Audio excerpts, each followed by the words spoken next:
common sense recap of the day's biggest stories. It's John Catsimatidis and Rita Cosby. Cats and Cosby on 77 WABC. And joining us now here on Cats and Cosby is the great political expert, pollster, consultant, and extraordinaire, John Fund. John, it's looking like on Election Day, we may not know who won. There are so many twists and turns to this, right? And it's 2 weeks from today. Well, look, every election is different, but let's look at what happened in 2020. Joe Biden was not declared the winner by the Associated Press until Saturday after the election. That's 4 days. North Carolina wasn't called for 2 weeks. Arizona wasn't called for 10 days. Pennsylvania wasn't called for 6 days. So over and over again, we're seeing that these battleground states can be very, very close. Right now, as we speak, all 7 battleground states are within 1 percentage point with the 2 candidates. Less than 1 percentage point. That has never happened before in modern American politics. We're heading for a real squeaker. Wow. Why is that, John? What do you attribute that it is so literally neck and neck? Well, all of the fundamentals of the economy and foreign policy and basic government competence, and especially the immigration crisis, favor Trump. Biden has not been a successful president, and it is the Biden-Harris administration. However, Donald Trump's personality is a drag. He has lost some moderate Republicans. He has lost some independents. And as a result, we have a race where I think that Trump is now narrowly ahead, but it's too close to call. And frankly, the best thing he can do the next 2 weeks is not make news and not remind the people who don't like his personality what his personality sometimes can be. We agree 100% on that. But I just don't think Kamala Harris has the ability to run a successful White House.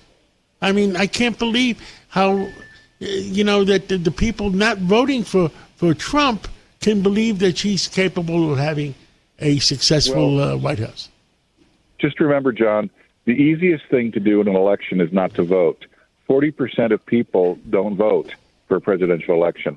So Trump doesn't have to lose those people to Kamala Harris. He just has to have them so cynical and frustrated and depressed that they don't vote. And that hurts him too. The other thing that, of course, that's important is this.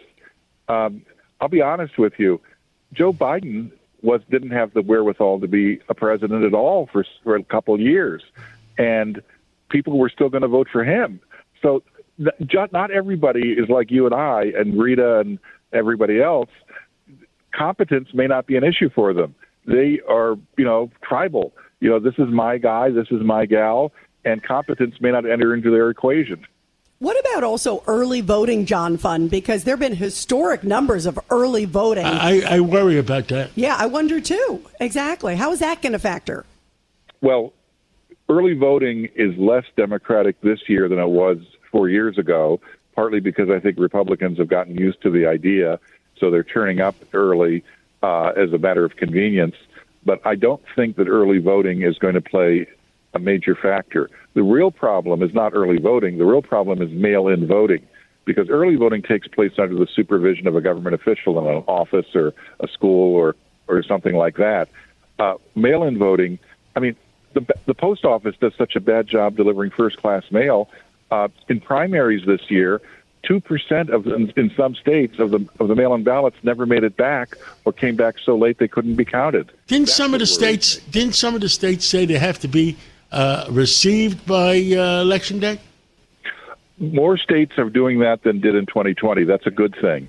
So in other words, if you're in Pennsylvania, if there's a new rule that if your ballot isn't there by 8 p.m. on election night, it's not going to be counted. That's a good firm rule. That encourages people to vote in person or to make sure that let's put it this way, they put their ballot in the mail with weeks in advance so the post office is sure to deliver it, we hope. John, any other states that you're worried about that might not do the voting exactly the way it should be? Well, Nevada has the worst election law in the country. The Democratic legislature there, and when they had a Democratic governor, he signed it, says that every person on the voter registration roll automatically gets a mail-in ballot, automatically, even though they don't request it.